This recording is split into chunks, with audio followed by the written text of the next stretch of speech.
For now, I can only hope the decisions which need to be made will be made by those who are just as enchanted with that vision as I am. And I won't be left wondering what could have been.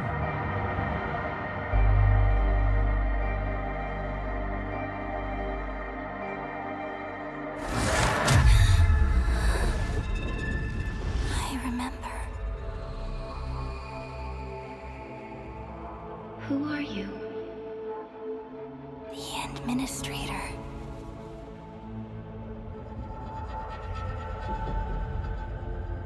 And you are. I am.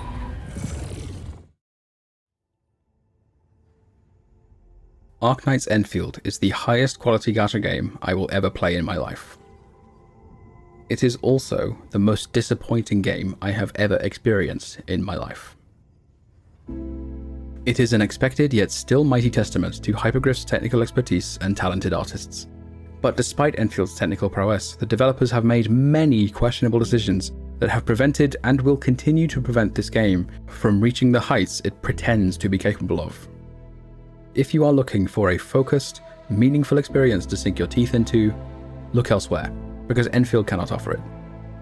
But if you are looking for yet another cynical cash grab, chasing an unobtainable dream of replicating the success and influence of Genshin Impact, then Endfield may have something for you. In this video, by making clear to you as many of Enfield's issues as I can, and analysing the changes made between all three test versions of the game in detail, we will uncover the underlying pattern throughout nearly all of Enfield's problems. In order to do that, we need to cover a lot of ground, which is why this video is so long.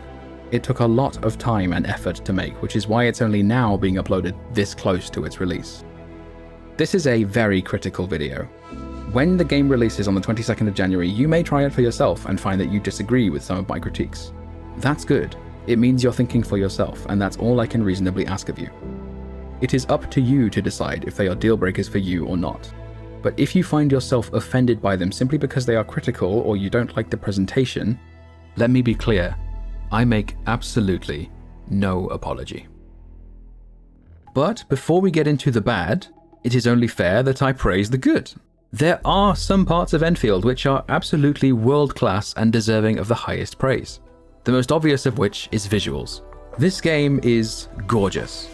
Every landscape is stunning, every shader is perfected, every character model delectable, every build and progression screen meticulously crafted, every UI element exceptional, the look and feel of every part of the menu, the curated color palette saturating the carefully chosen shades of white, black and grey, the mountain contour motif they've put absolutely everywhere, the chromatic sort of oil spill texture accentuating the highest tier of rewards, the pulsating orange glow of the sprawling factory belts, the surprisingly excellent camera mode and the unique character animations if you look at them from behind for too long. Every detail feels premium. It just looks incredible. Valley 4's industrial identity and its ruins landscapes scarred by huge originium structures create an aesthetic that I absolutely love. Even seemingly benign details that you wouldn't ordinarily pay any mind to just add so much to it.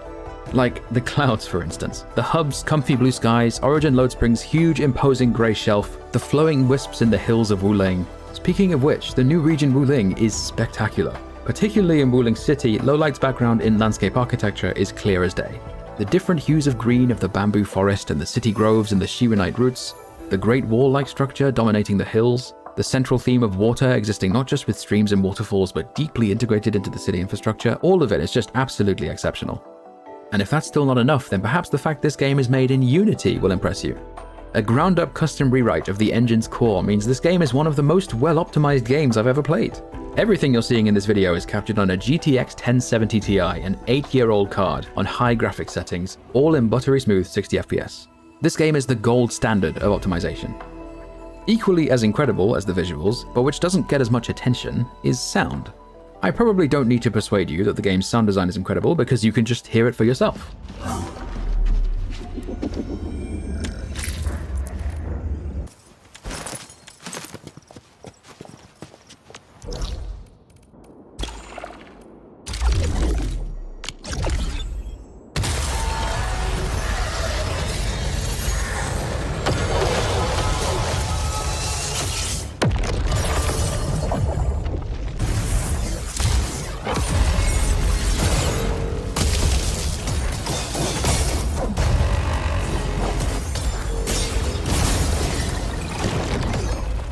God, it's all so good. Now, Endfield's soundtrack is somewhat ambient for the most part, not including boss themes and stuff like that, but a number of people seem to think that makes it bad. Presumably because it doesn't stimulate the TikTok brain enough with constant noise. Yes, it's not a grand orchestral magnum opus or whatever, but that's sort of the beauty of it. It takes a few modest tones, just some bits and pieces punctuating the soundscape, then combines all those sounds into one melody. It's gentle, it's perfectly balanced, and it's just very pleasant to listen to.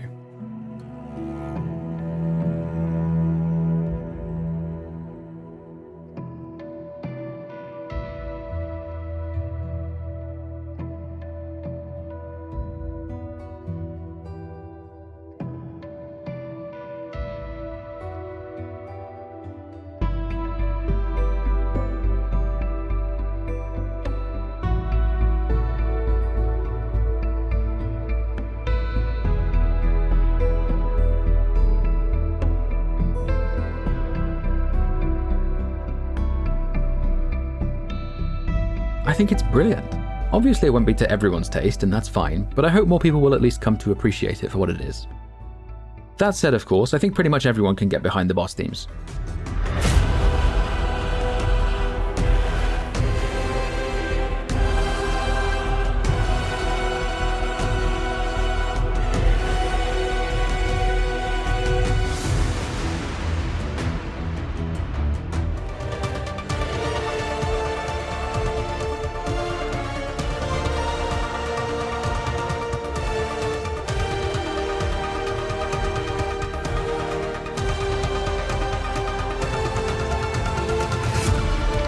Absolute cinema. I'm thoroughly looking forward to hearing the future boss themes too, just as much as all the other pieces we've yet to hear. As for the combat itself, it's... I'm sorry, I really have to be honest here, it's not that good. It's okay sometimes, I guess, but it's certainly nothing I would write home about. Combat preparation, meaning team building and theory crafting and so on, is enjoyable, and I like their approach to character builds overall. But it also really isn't anything special, and more importantly, it really doesn't constitute that much of its gameplay. And as of the official release special program just recently, they'll also be adding in-game guides to make it easier, so it'll constitute even less of it with the release version. The overwhelming majority of the overall combat experience is in execution, which in the game's current state makes me want to jump cliff happy. The way they've designed it means in order for the execution to be interesting and engaging long term, it relies entirely on the existence of interesting enemies or interesting operator playstyles, of which there are currently very few. To understand why, we need to look at how the foundation of combat works, but as you may have noticed, this video is very long, and over-explaining every interaction and technicality and minutiae of combat would not only make it even longer, but also wouldn't meaningfully aid your understanding of it if you haven't actually played it with your own hands. And since the game will be released in a few days for you to try for yourself anyway, here I will only give a brief overview of combat, because dumping that much information about a gameplay system on someone who is new to it will usually just overwhelm them and end up being counterproductive. So what you're saying is, people who are learning a skill for the first time need to be able to figure things out by themselves, and explaining every detail to them while they can't really put it into practice with their own hands will make them feel overwhelmed? That's right, Paimon. Oh, fascinating. So here is a brief overview. Each operator has a basic attack, battle skill, combo skill, and ultimate. There are no cooldowns on battle skills, but using them costs skill points, or SP, which is shared among the whole team and will slowly regenerate over time. Combo skills are themselves basically a quick time event in that you just press E when the prompt shows up, but they're triggered by achieving certain conditions while in combat, which are unique to each operator with unique cooldowns. All enemies have a stagger meter, and staggered enemies will be unable to act and will take more damage. Physical damage combos with itself by repeatedly applying physical statuses, while arts is split into 4 different elements which you can stack inflictions of and then consume those stacks with a different element to cause an arts reaction, again with different effects. Operators have 4 main attributes when it comes to character builds, each providing a different survival bonus, and each operator has a main and secondary attribute providing attack increases proportionally. Weapon essences are the sole piece of gear with random substats that you need to farm, and leveling an essence, or etching, is done by consuming other essences of the same tier to increase the bonuses it gives, but with a high chance to fail. Character gear is crafted using factory materials, more on that later, which will increase some of those stats, plus defense, which is the main stat on every piece. Plus there's also the tactical slot for healing items, which are made with the factory. Gear stats also have no RNG, everything is predetermined, and you can increase gear attributes with a process called artificing up to 3 times each, but again with a chance to fail. That is pretty much the extent of what you need to know to comprehend the rest of the video with regards to combat. There is more to it, but like I said, further detail is really not necessary for this video. So, the team building and theory crafting side of it is decent. Because stats are predetermined, it gives them space to distribute stats among the available gear pieces in a way that lets you make interesting choices instead of just farming the same stage for weeks on end praying to RNG. But again, while this is an interesting system, and I'll certainly enjoy the theory crafting side of it, they've also streamlined the process so you don't have to think about it if you don't want to. But I digress. Etching essences feels kinda bad. Yes, it's better than the hell of farming a stage for weeks or months at the mercy of RNG substats, but you can only etch gold essences using other gold essences, and farming doesn't drop that many of them. Meanwhile, you can't etch purple essences to increase their stats, but you also can't use them to etch gold essences, so they just keep piling up. You can only trade them for stock bills. More on those later. Why not just let us use multiple purple essences as equivalent to a gold one? Like, instead of using 1 gold essence, we should also be able to use 3 purple ones as a substitute. You know, like how it worked in the last beta? Why was this removed? Anyway, like I said, while all the combat preparation is quite good, the overwhelming majority of the combat experience is in its execution, and for most players, that will largely consist of just going through the motions of a skill rotation without much decision making or strategic gameplay at all. It may seem like combo skill triggers and deciding who gets to use your limited skill points are the objectives you're working towards in execution, but more often than not, those combo conditions will just be met as an emergent property of your rotation, and the decision for who gets to use SP is obvious ahead of time, again because of the rotation. Meaning, the only thing you are working to achieve is doing things in the right order. For the vast majority of characters, you will quickly find that your combat experience consists of holding left click until you get a final strike and pressing E a bunch of times, or using a battle skill and pressing E a bunch of times and then continuing to hold left click for basic attacks, or something along those lines. And that's without even mentioning that if you end up using a team that you looked up with a guide, the satisfaction of carrying out your own planned rotation is lost. Combat can very easily become stale very quickly. You just do the exact same thing with no variation over and over and over and over again. Now, when I say that, you may be inclined to think, but that's like every gacha game ever, what's the problem? Endfield has all 4 characters on the field at the same time, taking aggro from some enemies away from you, but you have no control over your teammates' AI, giving you almost no control over grouping enemies without explicitly using a skill to do so, and there's only like 2 6-stars who can even do that.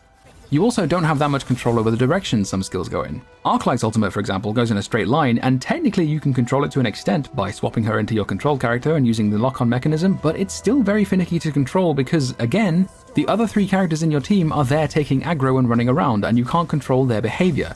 And when you want to line up a straight line skill like that, you have to scroll through all the enemies in front of you before eventually getting to the one you want, which is incredibly annoying to do, and can then be made more annoying by the enemy being just out of range of the skill, so even if I know it's going to hit enemies in the line of sight, it thinks I only want to hit this one enemy, so I have to reposition again before I can use it. Without the innate ability to group enemies with your own aggro, something to replace that positioning step needs to be baked into the combat system, and without control over teammate aggro or teammate AI, then for that positioning step to be effective, you need to be able to aim it much more precisely. Interesting. Where have I seen all of this before? And the first basic attack on a staggered enemy will always be what's called a finisher, so if any nearby enemy becomes staggered, your controlled character will always prioritize the finisher over basic attacks, even if they're not in your field of view. So even if you do manage to be effective in grouping enemies to deal damage to them all together, if a lot of smaller enemies become staggered at the same time, good luck trying to do anything useful with basic attacks after that, because you'll just be doing a shitload of finisher attacks instead. But I digress. As cool as it is to have all the characters on the field, the only way the game actually takes advantage of it is teammates using healing items from time to time and being able to let rip a bunch of combo skills at once, which is fun for a while but quickly loses its novelty. And besides that, combat feels like it's built as if there's only one character on the field at a time while asking you to play as if there isn't. That is to say, the characters all being present and attacking with you is little more than a gimmick and is arguably even detrimental most of the time. There are very few challenges presented to you in execution of combat, by which I do not mean challenge as in difficulty, but as in obstacles or objectives during combat. Enemies have charge-up skills that you can interrupt with battle or combo skills, but you can also just dodge out of the way most of the time, so interrupting it becomes more of a nice bonus than a real objective you want to look out for. So the only real challenge or obstacle presented to you in execution is also one that pretends you are the only character present on the field. Yes, it's time, you knew it was coming. Dodging. Perfect dodges are another way to gain skill points, so I've quite often found myself deliberately entering an enemy's attack range in order to then dodge for that purpose, which is kinda neat, I guess, but it feels a bit silly with how easy it is to do because the window and hitbox for perfect dodges are extremely generous, which to the surprise of no one, I'm not a fan of. But that being said, the new dodge does mean you can now sprint a couple of times to delay your final strike to hit after a combo skill cooldown is over, which I think does outweigh the other things. However, it is still worth pointing out that just maybe the ability to perform 15 consecutive perfect dodges with very generous timing when I don't even have a maxed out stamina bar, completely nullifying long sustained hazards like this one, gaining so much SP from it that it's objectively suboptimal not to do this. While I'm not even timing these inputs, I'm literally just spamming the right mouse button, is perhaps, maybe, possibly a bit much? And that's without even mentioning the fact that the maxed out stamina bar doesn't even matter because I can do this without any stamina at all. Can we perhaps agree this is a little bit silly? Can we maybe put a limit on the number of consecutive perfect dodges to like, I don't know, 7 or 8 or something? Or is that going to rock the boat too much and turn the Endfield community into rabid dogs foaming at the mouth again? Because anyway, there is exactly one exception to the lack of interesting combat execution, and to be completely honest, she is the only reason I've actually been enjoying combat in this beta. Aviwenna, a 5-star damage dealer. Her combo skill and her ultimate will place thunderbolts in the ground, and her battle skill will retrieve those thunderbolts from wherever she's standing, dealing damage to everything in their path. There is an extra positioning step baked into her kit. Placing them somewhere such that retrieving them will hit as many enemies as possible is a genuinely fun objective to play around, and if desired, you can also try placing as many of them as possible before retrieving them to make the best use of your limited skill points, and it's incredibly satisfying to pull off. It's not hard to do any of this, it's a very simple extra step, literally just place the bolts before retrieving them, but because it's baked into the kit, the result is that she's just so much more fun to use as your control character than any other character in the game. It's not even close. Without Aviwenna in the team, everyone else I used as the control character grew stale very quickly, and combat likewise deteriorated into feeling more like a chore than a fun game. I would ultimately like to see more interesting combat with regards to positioning, perhaps with stage or arena devices for area control, or environmental hazards to watch out for, or even just more operators like Avi with fun extra objectives that add a layer of directionality, anything that makes the actual execution of combat more interesting than it currently is. However, even if that were to happen, the problems with combat are compounded by the fact you are asked to engage in it so often while it takes so long to do. When a game doesn't have much exploration and focuses on other gameplay elements, like combat, those lengthier combat instances are totally fine. Enfield's design was open zone with loading screens, and the developers still say it's not an open world, but with the removal of loading screens and the zones becoming significantly larger, even compared to the last beta, the open world label is now starting to feel somewhat more accurate than open zone, and its combat encounters have always just been there able to be stumbled upon, so its combat frequency can be more accurately compared to Genshin Impact, and we'll also compare it to Wuthering Waves as well for good measure. Genshin was very obviously inspired by Breath of the Wild, and a very important design goal it copied from Breath of the Wild is that it affords the player freedom and creativity in both its combat and terrain traversal through its combat mechanics and elemental system.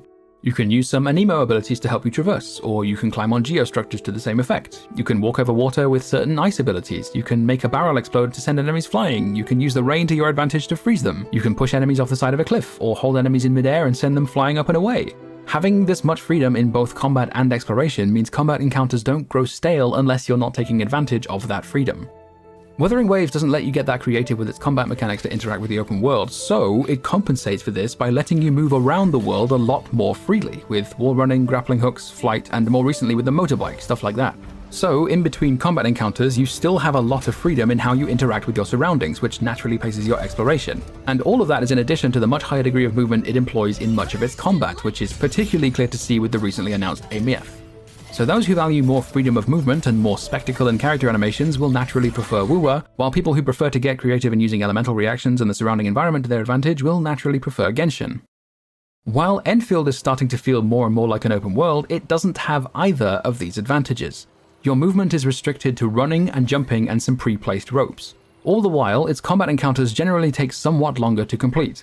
This combination of its combat and its movement works well in smaller, more focused zones that feel more akin to levels than regions of an open world, but as its world continues to get bigger and bigger, the lack of any real freedom of movement or creative interactions with your surroundings between combat encounters only makes the problem of combat growing stale even worse. When the game takes very clear steps towards a more open-world design philosophy than before, during exploration, players are naturally going to want to go and try and reach somewhere they can see because the open-world games they're used to provide them the tools to do that. But exploration in Endfield is mostly just running around aimlessly picking up random bullshit you see on the ground. It may be natural to think, well, why not just make exploration better by adding, like, climbing and swimming and whatever else? But the one solitary unique advantage Endfield has over its contemporaries is the placing of AIC structures. Relaying power across the region to power mining rigs and unlock certain areas, placing ziplines to make it more convenient to get to specific locations you frequently visit, and stuff like that. So if you aren't placing your own structures as you explore, the one unique advantage Endfield has with its exploration is lost. So what you're saying is, if Endfield streamlined its exploration gameplay to the point where you don't even need to place any structures at all, then it would just be a case of moving from one place to the next and picking up random bullshit you see on the ground? That's right. And that would make combat the only thing left, which would make combat feel even more stale than it already is. Right again, Paimon. As for existing endgame content, we received confirmation in the official release special program of what Enfield's permanent combat endgame mode will look like with the Umbral Monument event from the beta, in which there are a certain number of challenge stages with normal and agony difficulties. Unfortunately, if you were hoping for something more interesting than just kill all the enemies before the timer runs out, you may want to join me as I jump cliff happy, because that's exactly what Umbral Monument is. Normal mode is easy, I breezed through it with my level 75 star team. Agony mode was more difficult because my defensive stats actually mattered, which was very welcome news, but after upgrading Aviwenna from 70 to 80, along with her weapon, and finally getting a matching essence for it, the same team was able to clear the agony stages just fine, albeit with some deaths, and with a few more tries I beat it with no deaths. No 6-star required.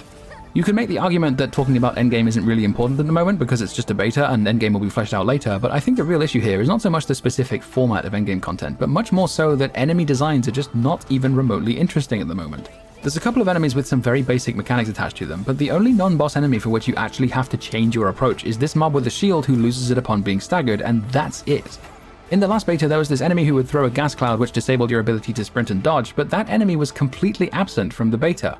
It did show up in the official release special program, but we don't yet know if the gas cloud still does that, and there is a strong possibility of it being nerfed, because for this guy with a flamethrower, in the last beta you could use cryo abilities to nullify it, extinguishing the fire so to speak, but until then he would deflect melee attacks off him until he either finished throwing fire at you or you used cryo to extinguish it. You can still use cryo abilities to stop the fire, but that deflection of melee attacks is also now absent. Did that many people complain about the only two enemies that forced you to change your approach? Endfield is a 3D game, so making new enemies is going to be a lot of work. How long will it be before we get some actually interesting non-boss enemies? Because any endgame format is probably going to be pretty uninteresting until then. Now, there is more to the overall combat experience in some other side modes. For example, the Outpost Tower Defense mode, which is a very simple case of placing turrets to stop enemies reaching an objective, with each challenge having a mode where you can attack alongside the turrets and one where you can't and turrets need to do everything. This probably sounds like a cool side mode if you're an Arknights fan, but it's kinda bad. There's absolutely nothing interesting to say about it. It also really suffers from being a 3D third-person mode as opposed to a top-down overview of the whole arena, because running back and forth between enemy paths is more annoying than fun. This mode was also present in the last beta, but it is also not all that different from the last beta. The whole mode just feels kind of like an afterthought more than anything else, and it will forever suffer from the obvious and inevitable comparison to Arknights.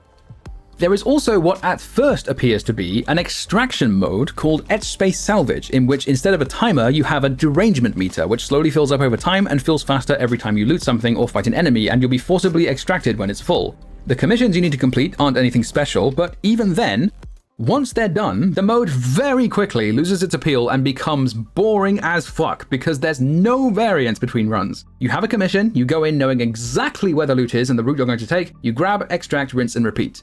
It's an extraction mode in name only. It really begs the question, what is the point of the so-called extract mechanic in the first place? Do they want it to be more akin to an extraction shooter? Or is the extract just a gimmick to encourage a more speedrun adjacent approach? Both of these can work, but the catch is, this is not an endgame mode. This is a periodic farm with rewards behind it. Hypergriff really needs to consider what the audience they've deliberately cultivated will want out of a mode they have to farm every so often. We can examine both ideas, the extraction shooter and the speedrun approach. If they're more interested in the extraction shooter approach, then there needs to be unpredictability between runs, both in terms of enemies and loot, and there needs to be mechanisms that actually create tension to be resolved, because there's currently none of it in the mode at all. One major way in which all extraction shooters achieve this is that you can't just leave the match from wherever you happen to be and still keep all your loot. You have to get back to one of a few extraction points. Another is the fact that loot is mostly random, and the high-tier loot areas will have more enemies there, presenting a greater threat.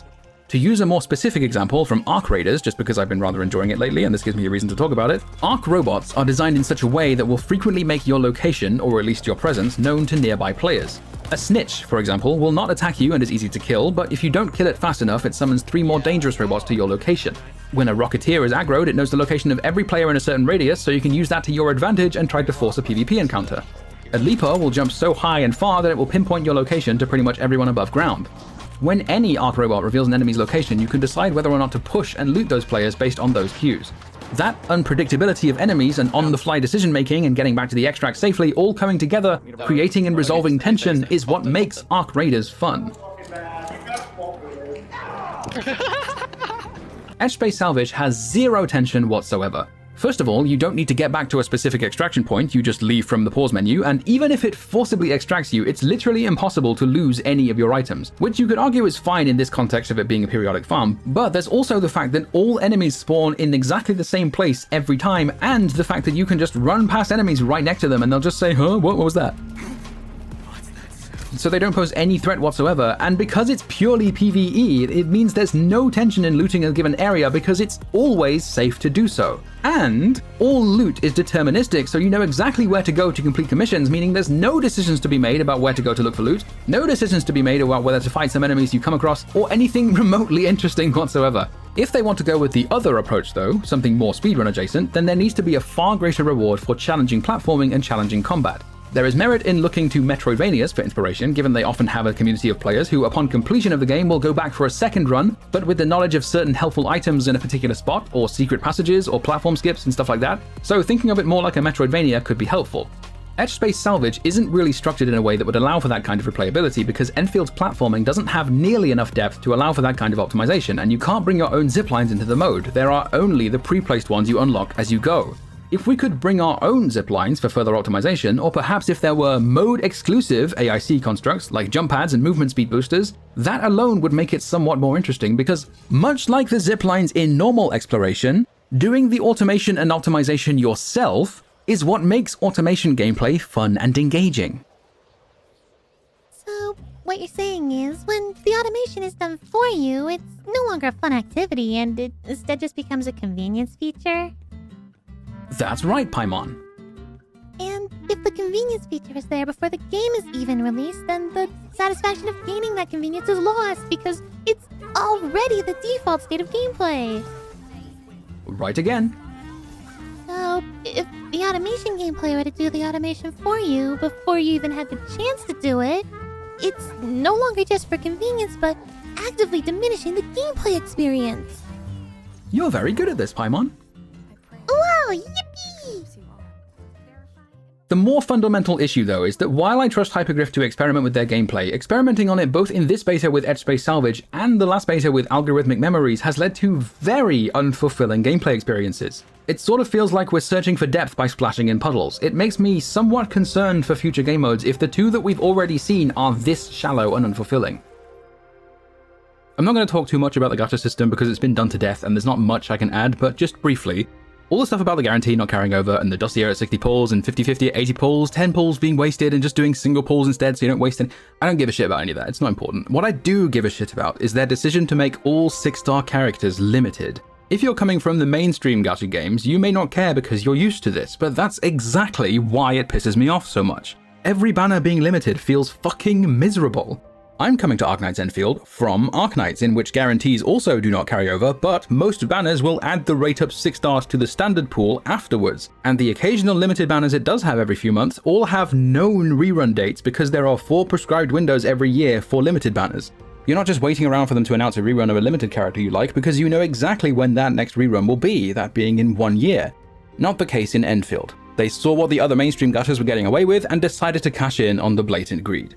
If they just kept the same system as the last beta, I would be sat here defending it, but having limited characters is precisely what legitimizes all the other complaints the community at large has.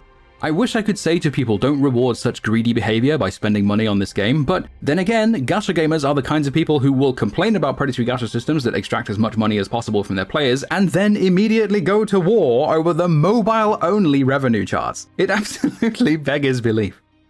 Now, there will be people who defend limited characters and say it's because it needs to make fuck tons of money, or it can't be allowed to fail because they spend so much money on it, or other such things uttered only by people who like watching other men fuck their wife. But even though these are stupid things to say, at the very least I understand why they say it, because free-to-play games need to be monetized somehow, and they've been led to believe that anything less than insatiable greed will mean end of service, even though that's demonstrably not the case. But as we begin to discuss story, and don't worry, there will be clear warnings for spoilers, we must make one thing very clear, similarly regarding something people have largely come to expect of the medium. The early story of gacha games does not have to be bad. It is bizarre that so many people in this space are routinely willing to sit through 20 or 30 hours, maybe more, of absolutely awful, soulless, patronizing storytelling just because they've come to expect it from gacha games. It gets good after 30 hours is not a compliment, it is a damning indictment. Are we clear on that? Yes? Excellent, let's continue. Now, Endfield's story presentation is very good. Remember, presentation and writing are separate disciplines. One can be good without the other, and the other being good does not imply the other is good, just so we're clear on that. I have no complaints about the presentation.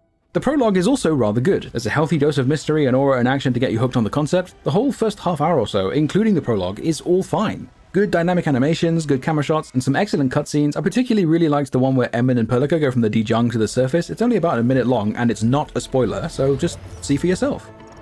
Just moments ago, simultaneous self-destruction occurred to the orbital landing relay drone squadrons. The communication blackout is expanding towards Valley 4, and the status of facilities along the route is now unverifiable. At the same time, we are picking up extremely intense angeloid energy signals in the affected area. We are hailing the hub base on every channel. So far, they haven't responded. The whole place is offline. The plan was to bring the Endmen to the base in 10 days. But the hub... We can't wait that long. Fiona, prep for my drop at once. Wait, now? Okay, I'll run the checks. There's surface interference. Current situation is too risky. Unguided emergency drops might deviate. We'll drop you to the area near the base, out of concern for safety. Director Chen and Andre are at the hub base. In accordance with the contingency plan, they will take control of the scene as critical events happen. Fiona, keep hailing the hub base, regardless of whether we've received any response from them. Inform them that I'm coming soon. Good music, good voice acting, incredible visual style, sets the scene very well, builds good tension, it's just really well made. Very good presentation throughout the game. As for the writing, holy mother of God, where do I even start? Once you set foot in Valley 4 and meet Andre the Owl, it immediately starts to deteriorate. You meet Chen and quickly learn that she is Paimon. Her entire role in this region is to state the obvious, restate what someone else has just said so babies can understand, comment on what little is happening like it's a fucking reaction video, and make sure you know exactly how you're supposed to feel at any given moment. Our clan is called the Pack. Unlike the Bone Crushers, we are disciplined. We know when to dispense violence. Oh, so that means Bone Crushers are bandit raiders, while the Pack are the heroic Wildland Rangers? We need the Reginium ore to make Origo crusts. I don't think we have enough ore. What? That means we won't be getting any combat facilities. Mia's drawing turned the graffiti into a home. Oh, let me guess. Mia really wants to live in a proper house with her family. Quick, get to the sapling! It's blasting out shockwaves! Good thing we have the saplings here. Hello! Do you copy? What the... Second. Was that a radio message? Someone's trying to hail us. We can unleash the electrical power stored in the reservoir. This will generate an energy pulse capable of flattening the entire power plateau. Wait. I'm not hearing things right. An energy pulse to flatten the entire place? So, what you Paimon, say? please, now is not a good time. Fucking goddamn it. It's also not just Chen. NPCs are also routinely given lines that make absolutely sure you are under no illusion and that you are the good guys. Characters are never allowed to just be characters because everything revolves around you as the Endmin. You've been absent for 10 years, you have no memories, but you're seemingly unfazed by everyone's obsession with pogging at you and saying nothing interesting. Absolutely nothing feels earned. Having even one non-villain character not immediately treating you like the Messiah himself would make our players far too uncomfortable. Stop right there! You don't look like Landbreakers. We're the Endfield Crisis Team. I told you to stand where you are! Calm down, Eliza. Landbreakers, the main villains, are still just generic bad guys who want you dead with no nuance whatsoever. It simultaneously wants us to believe they are too stupid for their own good and just collect random electronics without understanding their value, while also capable of doing underground scientific experiments? Who is writing this? But all of Enfield's writing flaws are perhaps best illustrated by the events of the Power Plateau. Like I said, just as a courtesy, this is a very minor spoiler. In my opinion, it won't harm your experience with it to know what happens, but I'm letting you know just in case. It's a very minor spoiler. You meet Crow, an NPC from the faction that inhabits Valley 4, the UWST. He's angry at the damage the Landbreakers have done, so he's planning on calling in artillery to kill them all and himself with it for some reason. You go on a fetch quest to find a signal emitter, in which various NPCs tell you people died to defend the signal emitter. You go back to Crow, he rallies all the remaining staff to give a rousing speech with driving music. We're supposed to feel motivated and invested in their fate. Instead, the person in charge of the artillery tells Crow to keep his workers safe and that the artillery will instead provide covering fire. Then the Enfielders charge the Landbreaker forces and the story continues. This part of the story could create real tension and interesting storytelling by criticizing his overly militaristic approach with the idea that maybe it's a little bit unwise to nuke yourself just to kill all the nearby Landbreakers with wanton disregard for your own life and arguably the lives of all your other staff. But instead, it's just presented as this heroic act of bravery. It's only criticized, if you can even call it that, because it endangers the lives of the UWST staff. The Landbreakers? What was their crime again? Vandalism. Oh yeah, they can all just die then, that's fine, no notes. Really? We're not going to get any kind of internal conflict or moral dilemma? Nothing to treat the Landbreakers as people with their own life experiences in spite of their destructive or criminal behavior? Again, there is absolutely zero interesting writing or nuance with the Landbreakers. They exist solely because it's convenient for the narrative to have bad guys in it. And we're not even given any reason to care about Crow. Has he been accompanying us for a while and aiding us in our trek up to the power plant? Did we get an internal monologue giving a window into his worldview, or some core memory that shaped his militarism, or some kind of personal moment that gives me a reason to care? No, we met him 15 minutes ago maybe, and we know very little about him. We got here, we completed a fetch quest for a signal emitter because it was required of us to proceed, and then hear his speech. There is no emotional investment to justify the payoff, no tension to be resolved to make the player feel some kind of emotional catharsis. It just tells you how to feel and expects you to clap. Nothing is earned. It is entirely surface level. Everything in Valley 4 is completely and utterly vapid and pedestrian. However, you may have noticed that I've been referring to Valley 4 specifically. What then of the next region, Wuling? Thankfully, most of Wuling is a night and day difference, but there is one critical issue that remains consistent that I will point out in a moment. To start off, it introduces you to Ardashir, who is significantly more interesting than any other NPC up to that point, and sows just enough seeds of mystery and curiosity to keep you interested in the overarching narrative. You meet Tang Tang, who is comfortably the best character in the entire story so far. She's charming, she's fun, she's full of personality, and she improves every scene she's in. Chen is released from her Paimonian shackles and is finally allowed to just be a character and just be the goofball she is. Perlica is allowed to express the exasperation of a beleaguered chaperone. The expressive animations and cinematography are exceptional. The start of Wuling is a genuinely fun and enjoyable experience. The writers for this part clearly have their shit together, and it made me way more hopeful for the rest of the story. Except, it eventually became clear the reason this part of the story is so much better is because it's one of the only parts of the entire beta story that just lets characters be characters. We then meet Zhuang Fangyi in Wuling City. Again, like I said, just as a courtesy, very minor spoiler here, but again, I don't think it will harm your experience to know it. She makes it very clear that she and the Enmin have history and we left an impression on them. Enmin was present in Wuling 10 years prior and clearly said or did things that she holds dear even 10 years later. There comes a point where Perlica and Chen are encouraged to go elsewhere to do something unrelated, and you spend some time walking around with her as she tells you what she's been up to. You are interrupted by someone who informs her of a problem elsewhere in the city, so she grabs your hand and drags you all the way there without letting go. After fixing it, you both see Wuling City together as she talks about the way things were and the way things are now before watching a celebratory drone show before walking back to her office. This very obviously reads like a date scene. Let's just say, for the sake of argument, that the Enmin is male and was romantically involved with Zhuang Fangyi, but the amnesia means we've forgotten all that. In spite of the amnesia, we know we have history with her, and we know she holds our past words and actions dear. Since the writing for Wuling has been significantly better up to this point, this premise could make for a genuinely compelling romantic subplot. So, how do we feel about this as the Enmin? Do we ever question her assertion that we played a significant role in her life before? Do we feel some unease at how familiar she feels? Some unsettled sense that something like this may have happened before? Do we feel some level of sadness that we won't be able to meet her expectations? No. You are completely unfazed because you're the N-Min and you're special, so it's only natural that you would be on a date with an ultra-powerful hot woman who protects the entire city. Wow, N-Min, you're so hot and sexy and funny and cool, and I want to jump cliff happy again. Hey, look, see? The hot lady with big boobs is holding your hand. Look, we'll even move the camera down a little bit to remind you that she has big boobs. Please give us money to pull for the big boob lady who's taking you on a date. Are you convinced that she likes you yet? Or do we need to make it even more obnoxious because your perception of what good art is has been so irreversibly warped by all the dog shit isekai animes you wasted your teen years binge watching, so now you merely exist ethered to the bank accounts of gacha game developers? Grift GPT, generate a character with no redeeming qualities whatsoever besides giving me an erection so I can come for the 17th time. But what riles me up the most is that in the process of babying the player like this, it blatantly spits in the face of the years of world building with Arknights and Eripathy. Listen to these two conversations, one from the tech test and one from the final beta. Don't worry about things like character models or voice acting or anything like that. Just try to gauge what they're trying to be. The difference will become immediately obvious. We really can't thank you enough for saving Jenny. I'm heading back to the camp. Hope things work out for you. What is it? Ginny's Eripathy is extremely severe. This may sound cruel, but she's dying. Many of her vital organs have succumbed to late-stage crystallization.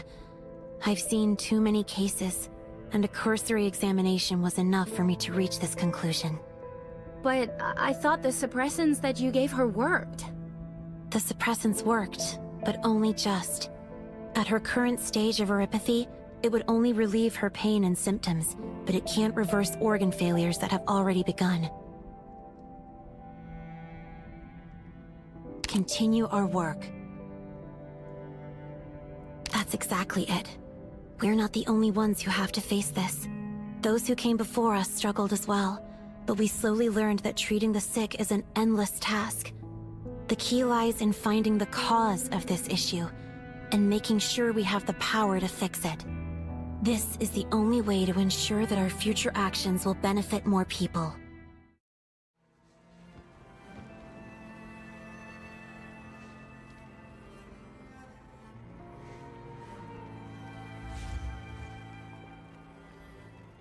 Thank you.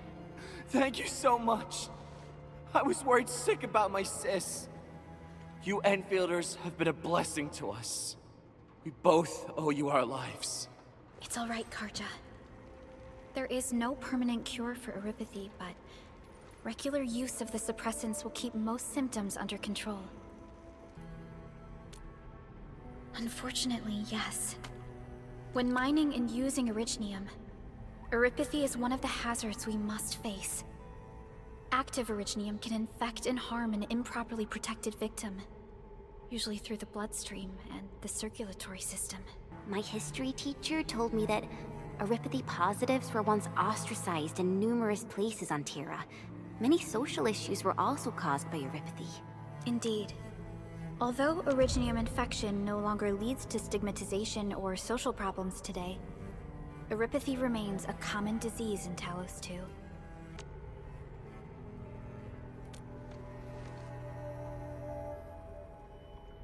Don't stress over it, Endman.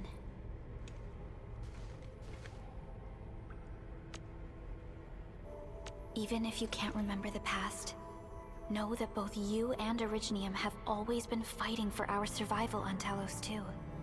You can trust me on that. All they had to do was end the conversation here. Instead, everything is fine and dandy and you need not ever question your actions as the protagonist. This is not merely a matter of being a slow burn story. Throughout the game, it routinely spits in the face of Arknights players, occasionally throwing you a bone with a cursory reference so you're adequately pacified, so that you'll continue diligently paying for the monthly card. If you have anything more than cursory knowledge of the lore and world building of Arknights, I don't think I need to tell you how to feel. As if the writing didn't already make the experience infuriating enough, Endfield also has by far the most annoying, patronizing quest markers I have ever seen in any game ever. Just look at this example. After meeting Rossi, you have to go and talk to her up here with this NPC. Doing so means climbing on some boxes and going up some stairs. Sounds fairly simple, right? Just put the quest marker on Rossi and I'll get up there myself by jumping on the box. Psych! The quest marker will move to every individual box you have to jump on and every individual corner you have to turn, making absolutely sure there is zero possibility that you fail to get up there somehow. It doesn't even give you a chance to do it yourself. Do you really have that little faith in the player? Were that many testers so catastrophically stupid that they cannot figure out how to jump on a box and turn left? No, that's not the right way. Come along now, we're going this way, come on. Does your target audience consist of babies? This game is going to turn me into a fucking terrorist. I'm losing my mind. To illustrate just how ridiculous and patronizing all this really is, I'm going to compare it to a very different game to demonstrate why it angers me so much. Now, bear in mind, this comparison is not being made facetiously. I think this is necessary to adequately explain to you why you should not put up with this level of patronizing bullshit anywhere in the game. Bear with me here. When I was about 4 or 5 years old, I really liked playing Putt Putt Enters the Race, a point-and-click adventure game from the late 90s made for young children aged 3 to 8. I had only just started going to school. I was learning things like the alphabet and numbers up to 10. Let's take a look at how Putt Putt treats its young player base. I need to find 4 items to enter the race at the local speedway. While looking around, I find the toy store. Wow, free batteries. I don't need these to enter the race, but they're free, so hey, we may as well take them. I keep driving and find Chuck the tow truck with a flat tire.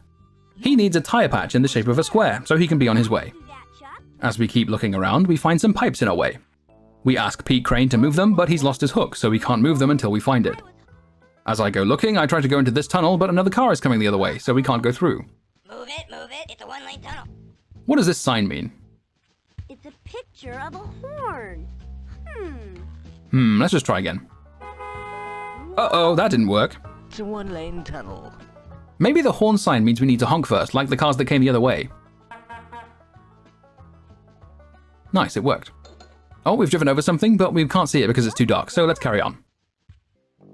But hey, look, a flashlight!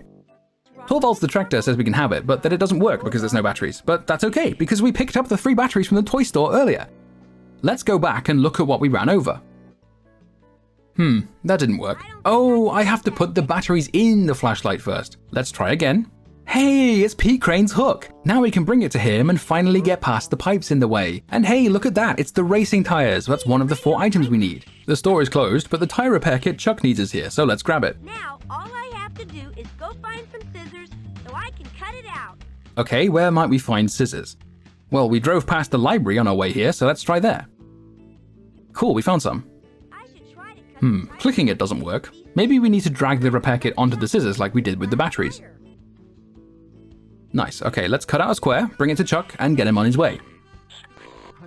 Great, Chuck's all better now, and he says he'll give us a deal on the tires. So we go back there, he says we need 4 coins, at which point we need to go and figure out how to get coins and stuff. Right, so, notice how the game for young children, the game I played when I was learning the alphabet, doesn't have any UI hints explicitly telling me to pick up the batteries ahead of time, or telling me I need to honk my horn to go into the tunnel, or to pick up the flashlight, or to drag the batteries onto the flashlight, or to look around in the dark with the flashlight, or to drag the hook onto Pete Crane, or to pick up the tire repair kit, or to drag the repair kit onto the scissors, or to click each of the 4 corners to cut a square, or to drag the repair kit onto Chuck.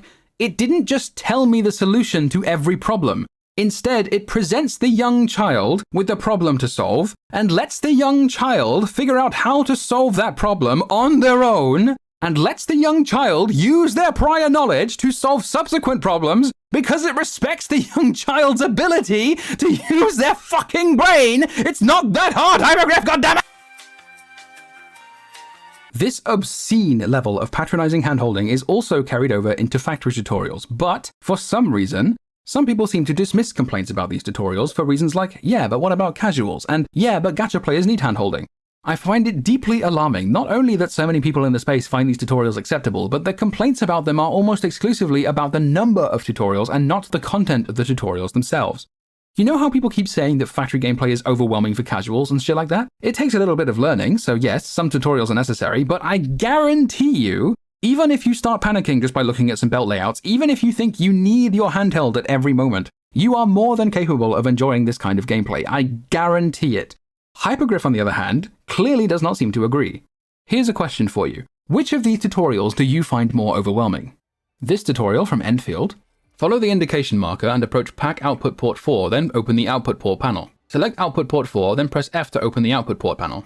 Interruption. Each output port of the Protocol Automation Core, or Pack or Subpack, can choose to unload one item. Click on the Now Empty Item slot. Interruption. The panel displays items stored in the depot. Click on the Original More in the depot. Interruption. This sets the Original More as the item to be moved out of this output port. Tutorial pop-up. The Protocol Automation Core and Subpack are connected to the depot. Once an item is selected for an output port, it will start to unload the select item from the depot into the core ASC area. The Subpack and Pack share similar functions. Both can be used as CP points and automatically supply power to electric panels within their core ASC areas. Interruption. Close the panel. Time to learn how to use a transport belt with an output port to automatically unload items from the depot. Time to learn how to use transport belts to automate production. Observe the Subpack output port. Note it has an output arrow to indicate that it is an output port for transport and logistics purposes. The refining unit nearby has inward arrows at this side of space. These mark the input ports of the facility. The direction of these arrows are fixed. Connecting a transport belt from the Subpack output port to the refining unit input port will automatically move the Original More from the depot to the said refining unit. Interruption. In AIC mode, press the hotkey E or hold Alt to click the transport belt button to enter transport belt placement mode. A red indicator cone is appear on the ground. Transport belts must be first connected to an output port. They can't be placed on empty ground or grid marked with red crosses. All output ports that can serve as a starting point for transport belts are marked by white outward arrows on the ground. Now move the character and adjust the view with the mouse to move the indicator cone to the specified Subpack output port. Interruption. Click left mouse to begin placing the transport belt. The Subpack is selected and highlighted, indicating that the transport belt connection has begun at the Subpack. The transport belt is directional. It must start from the item source Subpack and end at the item destination refining unit. Now the refining unit input ports have been replaced with white inward arrows indicating that the transport belt can be connected to them. Follow the guiding line on the ground to place the transport belt. This moves items from the Subpack output port to the input of the refining unit. Now move and adjust the view with the mouse to move the indicator cone to the specified refining unit input port.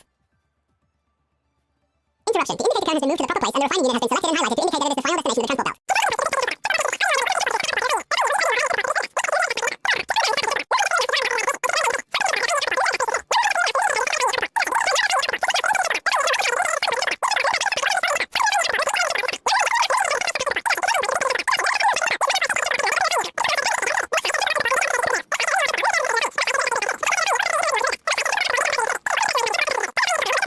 There are now enough Ariga crusts. Or this tutorial from Factorio. Check if there is something useful in the escape pod. Move close and press left click to open it. Move the iron gear wheels from the escape pod into your inventory. Close the window by pressing E.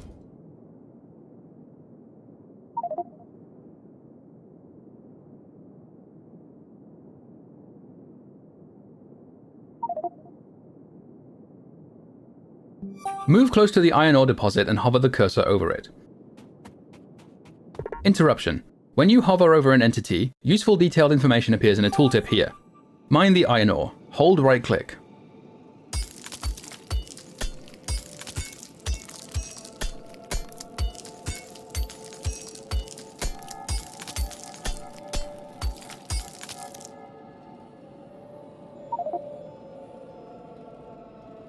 Craft a stone furnace. Press E and check your crafting menu. Interruption. On the right hand side is your crafting menu. Left clicking on the recipe will craft the depicted item.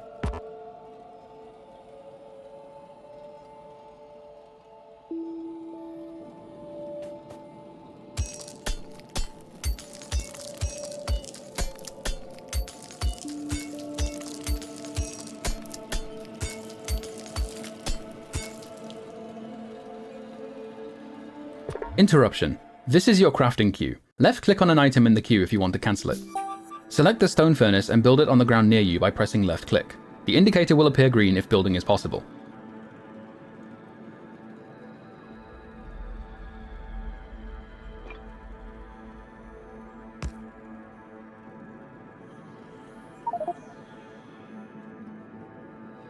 Open the stone furnace by pressing left click.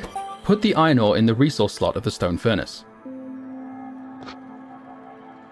Put fuel into the stone furnace. You can use coal or wood, which you can mine nearby.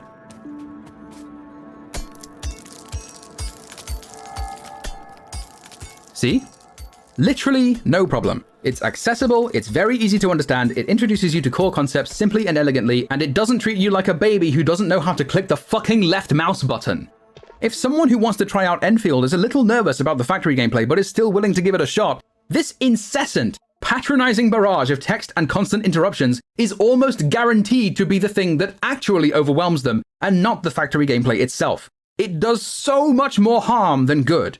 You also need to consider what these tutorials will actually teach the player, because in my opinion, it's not actually teaching them the factory gameplay. Because the lesson the player is going to take away from these tutorials is not how to place a belt or how to make some item, because they're not arriving at that conclusion themselves. They're just being told exactly what to do at all times. What they're really learning from these tutorials is if they click where the game tells them to click enough times, they'll get the reward at the end, like a lab rat pressing a button for a piece of cheese.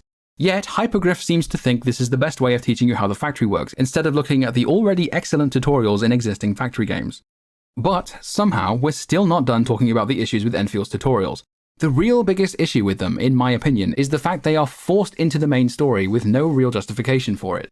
I assume what happened here is that Hypergriff listened to feedback from the last beta saying the factory wasn't integrated well enough into the main story.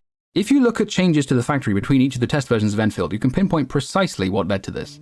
For context, in the early story of the tech test, you placed a few relay towers to rescue Andre from the warehouse which had lost power. Then he told you that the automation core is broken and the backup parts have been stolen by landbreakers, and in your quest to go and find each of the 4 parts, you come across a bunch of NPCs with various issues, kill some enemies in the way, fight a boss called Cliff who no longer exists, retrieve the backup parts, and then go back and repair the core before finally getting to the factory part after a few hours of gameplay. And when you got to that part, there were no patronizing hand-holding tutorials, it just gave you the information you need and let you take it from there. Now, you arrive in Valley 4, everyone just says, holy shit, it's the Enmin Poggers, and you summon the core from space before Perlica and Andre keep insisting the factory is very important and you need to do these tutorials right now. It doesn't actually play a role in the story anymore. In addition, the tech test consisted of self-contained zones with loading screens between them. There were previously pre-existing relay towers called sector relay towers either side of the boundary between zones to allow you to transport power across loading screens. The factory and infrastructure, being the things you use to generate power, play an important role in that context because you can't bring those towers back online without power. They served a purpose in keeping the player on track as they progressed through the game. In the first beta, the loading screens were removed in favor of seamless transitions between zones, which made the world feel much larger, and you can tell where those transitions are by the connecting terrain between them usually being an enclosed, narrow space. This is all well and good, there's nothing inherently wrong with it, but in doing this, those pre-existing towers that kept you on track disappeared. Their way of solving these problems of their own creation was not to have the factory play a naturally occurring role in the background influencing how the plot unfolds, or to re-implement natural, unobtrusive checkpoints like the sector relay towers, but to shoehorn several factory tutorials into the early story, preventing you from progressing any further until you complete them. But this problem doesn't occur in Wuling. The factory is integrated much more naturally into the story. When you meet Zhuang Fangyi, she tells you the city has been trying to make a material called Shirenite to tackle the problems posed by the massive blight zone nearby. Part of the plot is you, the Enmin, helping them to make Shirenite. You make it with the factory. Making things with the factory solves the problems the characters face and moves the plot forward. Surely that's just because the writers got their act together, right? And there's nothing else to say about it because all early Gacha stories suck or whatever, right? No, those backup parts you had to go and find before played the same role as Shirenite. They were a plot device serving as the factory's role in the story. In the new story of Valley 4, the plot device is removed because the story was so radically changed in their pivot towards putting so much emphasis on exploration and making the world so much larger and making everything more convenient. And so now, the factory in Valley 4, instead of playing a natural role in the story, it now has nothing to use as a natural plot device, and instead it's just placed front and center and you are required to learn it right now because Perlica and Andre tell you it's important. In addition, the prologue was previously much slower paced, so being introduced to the factory after that meant the pacing of the introduction and story and gameplay were all in harmony and consistent with each other. Now, the prologue is so much more bombastic, and the gameplay also so much more flashy and fast-paced, that now when you're introduced to the factory, the change of pace is so drastic that it gives you whiplash. But the real trouble with this is, factory gameplay intrinsically requires a little bit of learning, hence the tutorial. An open zone RPG with a big emphasis on exploration and fast-paced action combat that you can mostly button mash through, suddenly slamming the brakes and placing the factory in front of you without any natural role in the story at all, with all of its absolutely awful and patronizing tutorials and forcing you to sit down and pay attention and learn how it works right now or you can't progress any further, is not exactly going to go very well with Enfield's new target audience. Can we really blame those players for hating the factory in this context? No, of course not. I really like factory games and this feels awful to me. Because it's such a stark difference with the rest of Endfield, and its role in the narrative and the wider game is not even slightly adequately justified for such a long time, which makes their changes to the factory over time even more short-sighted, frustrating, and ridiculous. We'll get to the AIC factory itself shortly, but first it's important to point out that the AIC as a whole does not only consist of the factory, there are quite a few other gameplay systems within it which are all interconnected. A big one is that you must relay power across the region from the core AIC areas using relay towers. Partly because you need to power your mining rigs to collect ore to produce factory products, partly for various exploration needs, such as devices which may open a gate or power a jump pad, and partly to power zip lines which you can place around the map in locations of your choosing, including out of bounds apparently, to make traveling to frequently visited spots and farming certain items a lot more convenient. This is an idea imported from Death Stranding, in which the terrain is extremely unforgiving and traversing it is deliberately very inconvenient, so zip lines are a gigantic upgrade when you get them set up. The convenience of Enfield ziplines is less about making terrain traversal easier and more about making farming gatherables and daily gameplay faster and easier. You can think of it kind of like automating your farming routes instead of having to run everywhere. It's very satisfying to set up your own network of ziplines and zip around the map at your leisure. Endfield also has shared structures in which structures placed by other players will randomly appear in your world without needing to be connected to power. This is also an idea imported from Death Stranding, in which you will very frequently come across some particularly difficult terrain, like a steep mountainside, and spot another player's zipline within range of where you're standing, so you can just place your own hop on and away you go. These structures only appear once you have connected that region to the network, so you can't just piggyback off someone's zipline to get there right off the bat. You have to make at least one delivery to that region's bunker before other players' structures appear. This used to be the case with Endfield, where so-called sector scanners were placed towards the end of a given zone in the technical test, very clearly with the same idea of getting to a certain point of the zone before you can place structures there to automate it, but sector scanners were scrapped with last year's beta. But more importantly, there is a very careful balance of how frequently other players' structures will appear.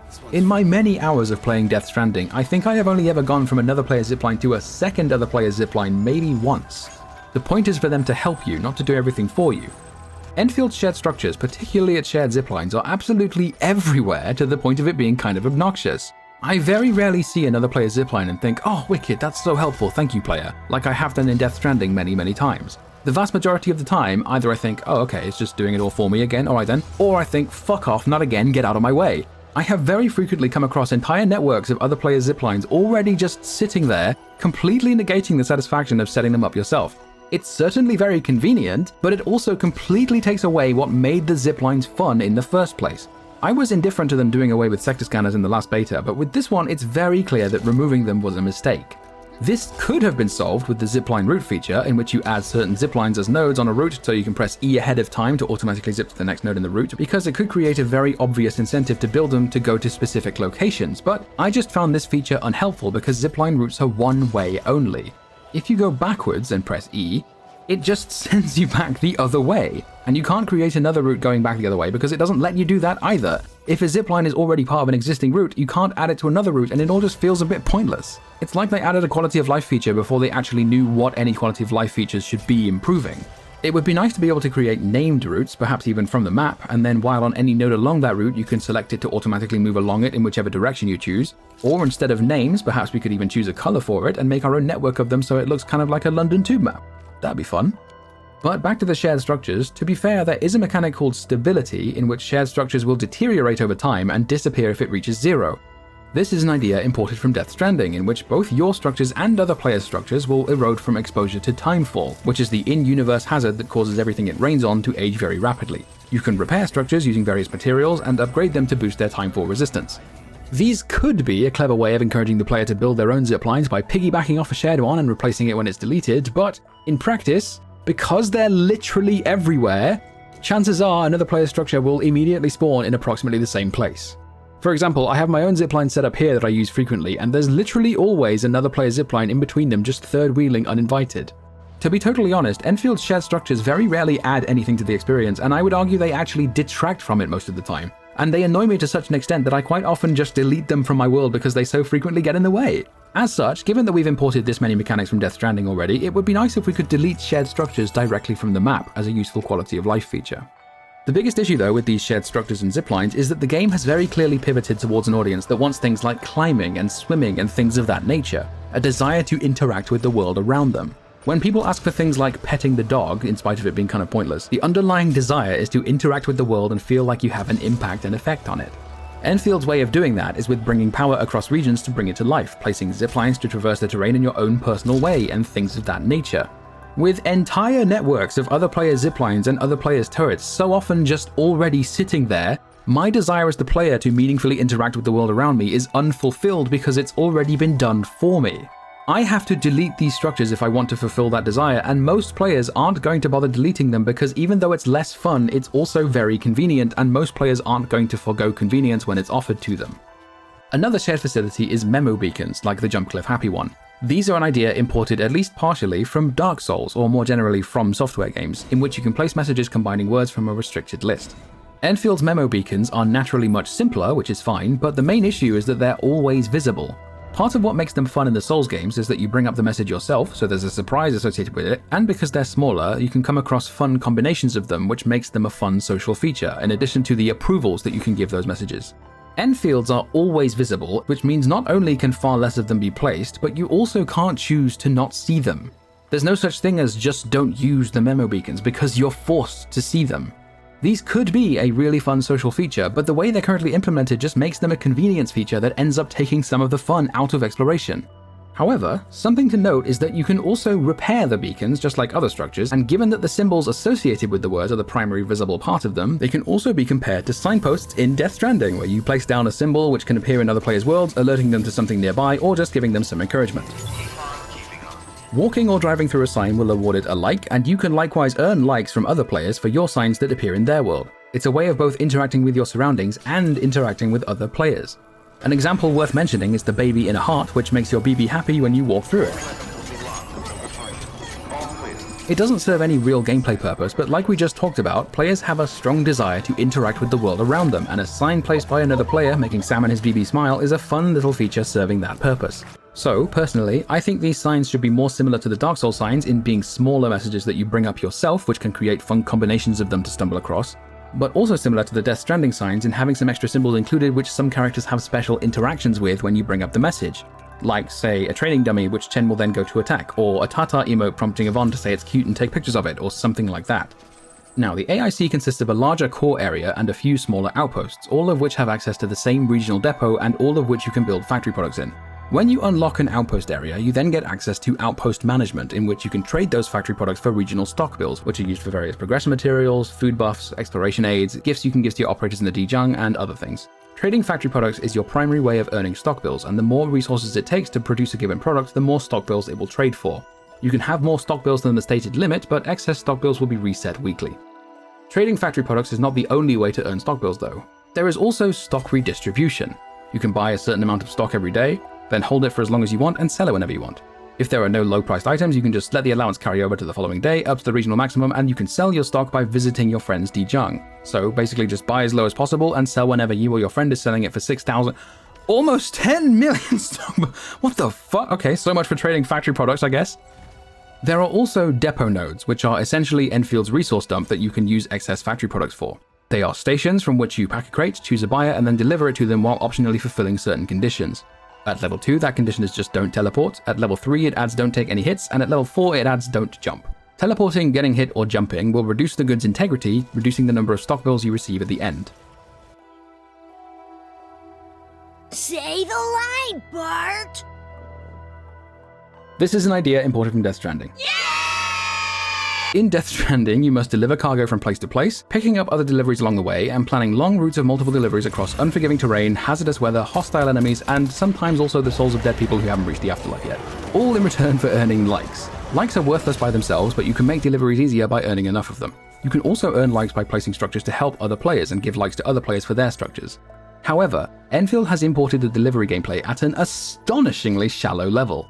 What makes these deliveries satisfying in Death Stranding is a few things.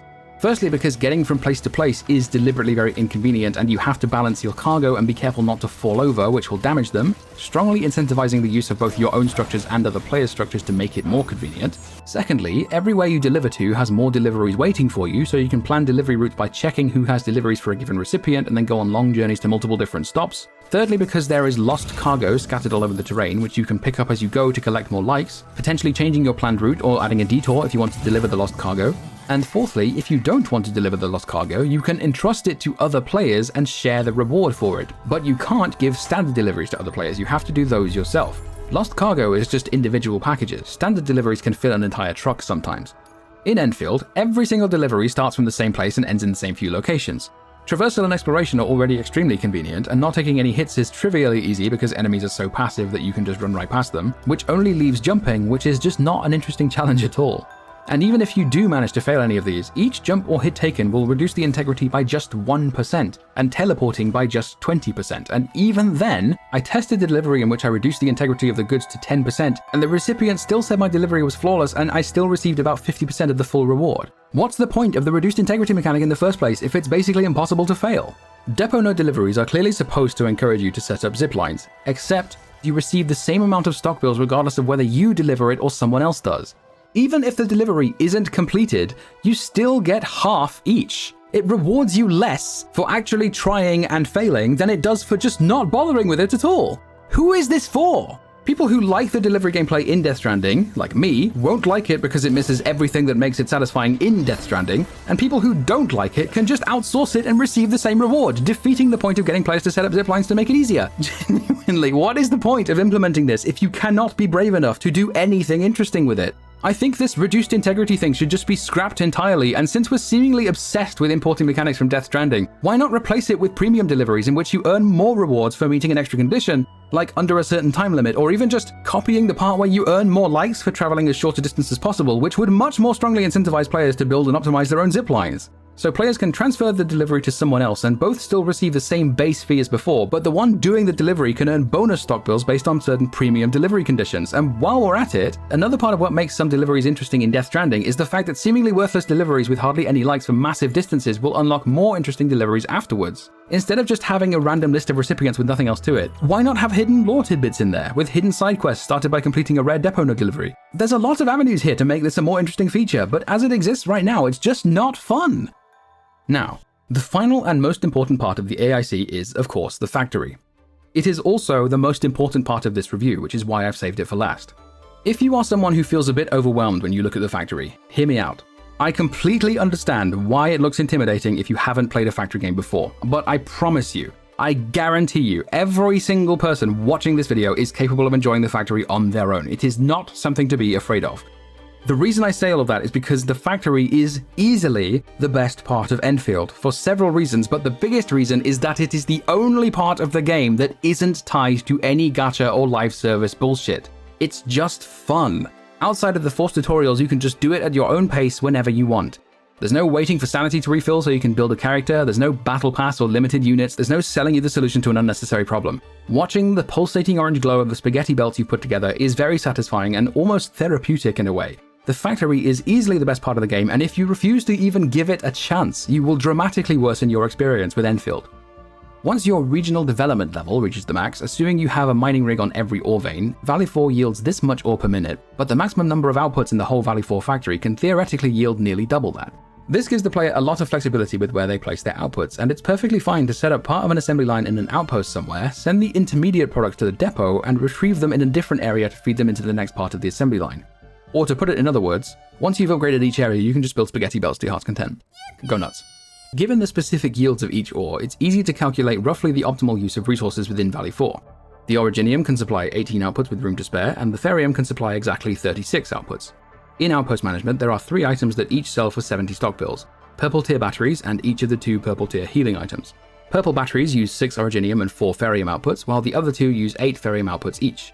3 purple battery lines use 18 Iridium outputs, so that's easy, and now we're using 12 Therium outputs for a remainder of 24, which gives us room for 3 more assembly lines to make purple healing tacticals. I can use however many batteries I need for power and trade everything else for stock bills. Piece of cake. Notice how none of this uses Amethyst. That's because, for some reason, Amethyst is absolutely fucking useless. I don't know what exactly they were thinking, but the only time you ever need Amethyst is in the very early game. Once you get access to the Wuling factory, you only actually need it to make one big stockpile of Amethyst parts to make a few facilities with, which is not an assembly line you need to have permanently. What exactly is the point of having this much Amethyst ore? And why does the fucking quarry, of all places, the literal pit mine, only provide 4 Amethyst veins and no other ore? The quarry is the only zone which isn't part of the main story quest, so I really hope this isn't because testers from the last beta weren't going there to get extra Originium ore and were running into factory problems as a result, because if so, then having the literal pit mine, the zone explicitly about digging up rocks, only provide 4 veins of the one useless ore just for that reason would be kind of pathetic. But I digress. Wuling, on the other hand, introduces a facility called Forge of the Sky, which creates Shiwanite, as I mentioned earlier. You can only place 1 of these to start with, and at least in the beta I could only place 2 after unlocking this node of the tech tree, dramatically reducing the number of Shiwanite products I could make, and as such, the Wuling factory is currently a lot emptier than Valley 4's. One such product that you absolutely need is Shiwanite components, which are used exclusively to make gold tier gear. An assembly line to make these requires the full output of 1 Forge of the Sky, leaving you with only 1 more to make anything else, and you very quickly realize that Wuling batteries are the only thing you should be making with it. This is hopefully a problem exclusive to the beta, given there were only 2 zones, but there was virtually no room to make any interesting choices because most of my resources were funneled into making use of the limited amount of Sheeranite I could make. Once I had a healthy stockpile of components, I just used the Sheeranite from that assembly line to make even more batteries. What's definitely not exclusive to the beta though, is the fact that fluids are now only very minimally used by the factory. The primary use for fluid-related facilities is in the various water-themed puzzles dotted around Wuling, which largely consist of emptying fluids from one pit into another or spraying targets with it. Optionally, you can set up sprinklers for the farming plots too, but that's the whole extent of it. In the last beta, there was a separate ore which now no longer exists called cuprium, and each mining rig required water to mine it. There are still references to this ore in some parts of the world, like this one in the Science Park in Valley 4. Now, they've done away with that in favor of making Sheeranite with the Forge of the Sky, requiring only 1 water input. In last year's beta, fluids were required by some of the lower tier facilities, and facilities that used water also produced wastewater which had to be piped into treatment facilities. It meant that you could make interesting choices with how you managed fluids. Now, either you pipe water into a Forge of the Sky to make Sheeranite, or you pipe it into a planting unit for one of the 2 plants that need it, or you pipe it into a reactor crucible to make one of 2 fluids using those plants and pipe that fluid into a filling unit, and that's it. You cannot make any interesting choices with fluids in the factory. To call it a gimmick would be overselling it. So, what you're saying is... Not now. What? Huh. Jeez, what's gotten up your ass all of a sudden? Paimon, get the fuck out of my video before I turn you into wastewater, you What I find most frustrating about the reduced role of fluids is this.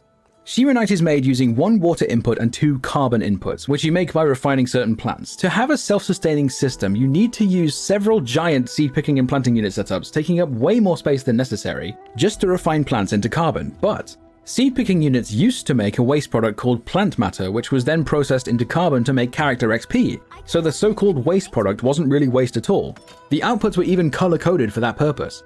In the first beta, XP production was outsourced to the Dijang, and carbon became quite literally useless. And even though it has a use now for making Sheeranite, it's no longer made with plant matter, and you instead have to dedicate entire planting unit setups specifically to making plants just to burn into carbon. My question is, why didn't you just make Sheeranite using the already existing wastewater? I can give them the benefit of the doubt and say it's because they wanted to have a real use for carbon after scrapping its original purpose, but even though it may not be useless now, the amount of space needed for the facilities to make it is a bit ridiculous. Can we really not just go back to the plant matter and color-coded outputs? Is that really too complicated? I presume they got rid of wastewater because testers thought it was inconvenient, but here's the thing. Factory gameplay is all about solving problems. That's the entire basis of it. Factory and automation games are, at their core, fundamentally about putting problems in front of the player that would be incredibly inconvenient to solve manually, and giving them the tools to automate it and make it convenient. Crucially, if those inconveniences are already convenient, the gameplay ceases to be fun. Before I get into this next part, notice what the absence of both wastewater and plant matter tells us. They've already simplified the factory twice, from alpha to beta, and from first to second beta. Now, you can also save your assembly lines and layouts as a blueprint for later use. Saving your own blueprints is a feature common amongst all factory games and is obviously a welcome addition to the game. There are also system blueprints you obtain by completing tutorials for each facility. This is also fine. System blueprints are a learning tool. You can also share your blueprints with your friends. I personally think this is also a good feature. Sharing your blueprints with your friends is a fun social feature and adds to the experience. You can also share your blueprints online in the form of a code. This by itself isn't necessarily an issue, depending on how it's implemented. However, Enfield's blueprint sharing has virtually no meaningful restrictions. The moment you unlock the blueprint feature in the very first hour of the game, you can grab a code from the internet, save it to your collection, paste it in, and you're done. You do not need to have completed the tutorial for each facility, and you do not need to have done any factory gameplay yourself. You can just do this as you please. The only restrictions are that it can't be more than 50 meters in either direction due to the box selection limit, and there's a limit to the number of facilities you can include, although I couldn't figure out what that number actually is because apparently each individual tile of belt counts as a facility. So in practice, what this limit really means is, you can blueprint entire production lines for the highest tier products within the first hour of the game. Yes, it's not for your entire factory all at once, but it's really not far off. I've heard a few people say that the shared blueprints are their compromise so that they can make the factory even better with more depth for people who like it, but all the evidence so far suggests otherwise. Remember, despite the blueprints, they've already simplified the factory twice. If blueprints are there so the people who like it aren't impeded by those who don't, this wouldn't make a whole lot of sense, would it? This is not merely speculation. They have done this before in Arknights twice. This is a pattern of behavior from Hypogryph. Allow me to explain. Stationary Security Service, or SSS, is a monthly farm that provides module resources. Because it's a permanent farm, it is fair to say they at least have somewhat of an obligation to either continue updating it or replace it with something else. SSS used to require farming more frequently, and before that it used to be much more difficult. But because rewards were not as easily obtainable as players expected, they complained. That is, when it came out, Hypogryph soon made a difficulty concession and made it dramatically easier. Then they made the farming period twice as long, so you only engage with it half as much. Then they let you skip it with the same tickets you use for weekly annihilations. And now when the towers get updated every 4 months, one of them is always a rerun. So SSS gets updated with a grand total of 6 stages per 4-month cycle, or 18 stages per year. Reclamation Algorithm, or RA, would seem to be more understandable at first because it's a permanent endgame mode as opposed to a periodic resource farm. Its first iteration as an experimental mode involved relatively short runs, but not many people liked it, so they changed it to be an endless mode instead and made RA2 permanent. But still, not many players bothered with it. In addition, when it was released, it had a standard mode and a challenge mode, but even though it is permanent endgame content, meaning the rewards aren't going anywhere, players still complained they couldn't get rewards easily enough. Hypogryph soon added an easier mode called Peaceful Mode, despite the fact that rewards are permanent. Peaceful Mode completely removes any enemy raids that aren't part of the questline. As a result, there are numerous examples of players who get stuck at a specific point while in Peaceful Mode because the questline that's supposed to continue upon reaching this point doesn't continue because they haven't yet done a raid which spawns on day 30 because Peaceful Mode lets them progress faster than they were supposed to. Why would they add this mode despite knowing that it completely fucks with the RA experience? Because players couldn't gain rewards easily and complained about it despite the fact the rewards are permanent. RA stopped updating more than a year ago, and we have no confirmation whatsoever, none at all, that they are working on RA3. It now exists in this weird limbo, sitting next to the integrated strategy screen, waiting to see if it will ever be updated again. Hypogryph have consistently demonstrated that although they may not completely abandon gameplay that hardly anyone engages with, they sure as hell don't give it much attention and will sideline it over time.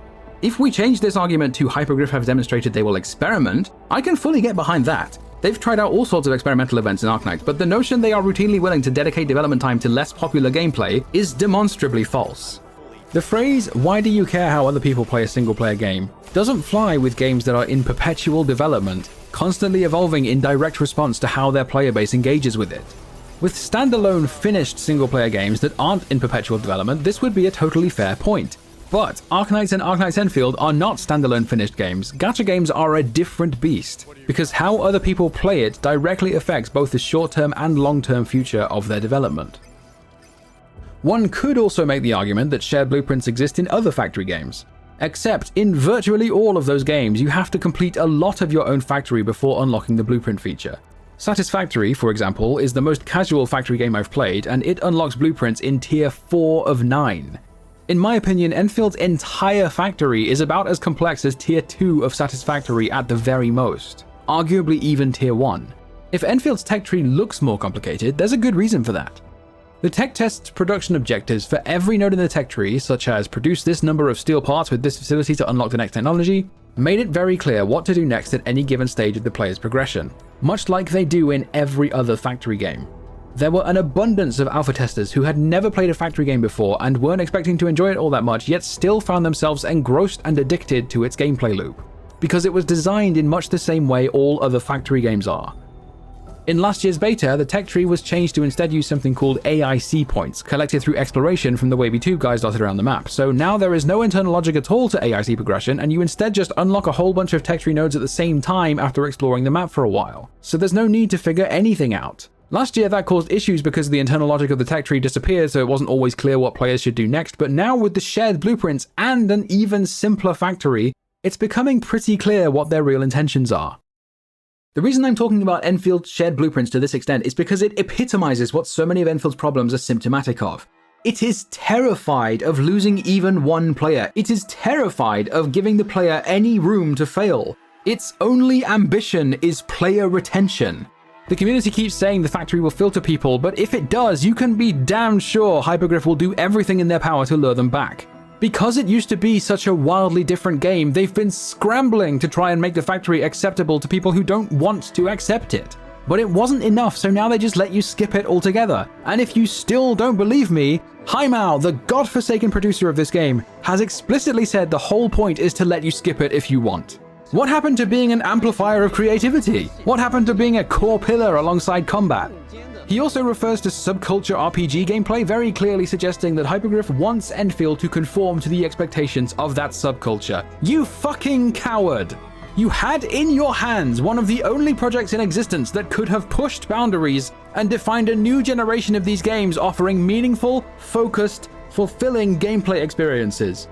The potential that so many people fail to see in the technical test is that it existed within a medium that is trending towards making absolutely everything as convenient as possible, while taking automation gameplay, which requires presenting the player with problems to solve, heavy inspiration from Death Stranding, which gets players to help each other overcome long journeys over difficult terrain, and combine them with a strategic combat system you couldn't button mash your way through. All of its most important gameplay systems contributed to a focused and meaningful experience. That combination worked. Endfield could have shattered the ceiling of what these games can be and what kinds of experiences they can give. It was slower paced and it was smaller in scale, and yet it was a bold and compelling idea. It was unashamed of doing its own thing. It should be very clear from the examples given to you throughout this video what kind of game Hypergriff originally wanted to make. Yes, it had some technical issues that needed ironing out. The controls were a bit wonky and needed to be made more intuitive. The factory didn't have a bulk select feature, so making any changes was laborious. It had a lot of downtime during combat, which needed further development. The elemental orbs didn't spawn often enough, which caused their randomness to be kind of frustrating. It had unavoidable damage because of an animation lock-on. The skill cooldowns were unnecessarily long. It was unrefined and needed more time in the oven, but those were all fixable issues. The core idea underneath all of that worked. What I saw in Endfield was a compelling attempt to push the boundaries of what live service single-player games can be. Hypergriff is one of the only companies making these games in existence with the financial means and cultural reach to pull that off, to move the medium forward and pave the way for these games to offer their players more fulfilling gameplay experiences. Arknights Endfield is not only a spin-off of a game and a world that I absolutely love and has been a pretty big part of my life, but is also an obvious combination of the kinds of games I adore. It used to be a gacha game for a target audience I happen to be part of. Now, all I see in Endfield is a bastardized version of that game I was so excited for. Frankenstein's Arknights Impact. A generational mistake. I do not think this version of Endfield works anymore. Endfield is now emblematic of the overwhelming mediocrity of the gacha space. Hypergriff themselves said, simply improving production standards is no longer enough to satisfy today's players, and yet, the only, and I mean the only thing Endfield is doing better than its contemporaries is precisely that. Simply improving production standards. That is by far the biggest disappointment I have ever experienced in all my years of playing games. Perhaps somewhere down the line, Endfield finds its feet and surprises me in ways I couldn't possibly predict. I would be delighted if that happens. I really would love to rediscover the passion I once had for this game. No one on Earth wants to lose that. But for now, I simply have to be honest with myself and admit that after this beta, I don't have that passion anymore. In spite of its bright spots, the vast majority of the experience is okay at its best and miserable at its worst. It is certainly not a game I love. Not anymore. In their stubborn insistence that they can surely make a game for everyone, they have only made a game for no one. So, for the foreseeable future, as I was worried would happen, I am left wondering, what could have been?